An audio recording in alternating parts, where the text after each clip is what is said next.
foundation Krishna એ એક ચર્ચાનો વિષય રહ્યું છે કારણ કે ધવલસિંહ ધારાસભ્ય ગઈકાલે જ્યારે વખાણ કરતો વિડીયો સામે આવ્યો હતો એમના જ્યારે એ કારનામા ગણાવી રહ્યા હતા એક ડબલ એ ગ્રોમોર ફાઉન્ડેશનની જ વાત ચાલી રહી હતી ગ્રોમોર ફાઉન્ડેશનના ફંક્શનની અંદર જ બોલી રહ્યા હતા પણ આ ધવલસિંહ છે એવો કારનામા કરનાર વ્યક્તિ છે કે ક્યાંય કોઈને નથી છોડ્યા ગ્રોમોર ફાઉન્ડેશન જેની પાસેથી ખરીદ્યું એ ભૂપેન્દ્રસિંહ ઝાલા કે જે ગ્રોમોર ફાઉન્ડેશન જેણે ખરીદ્યું એ દરેક જગ્યાએથી કૌભાંડ કરતો આવ્યો છે ગ્રોમોરના પૂર્વ ટ્રસ્ટીઓ છે બિલકુલ એને પણ છેતર્યા છે ને પૂર્વ ટ્રસ્ટી હવે સામે આવીને કહી રહ્યા છે કે ભાઈ કરોડોમાં 82 કરોડમાં જમીનનો સોદો થયો હતો ગ્રોમોરના ટ્રસ્ટી કહી રહ્યા છે પરંતુ માત્ર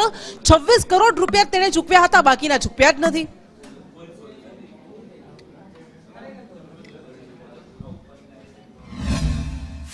બીએલ પટેલ સાહેબ સાથે ભૂપેન્દ્રસિંહની વાત થઈ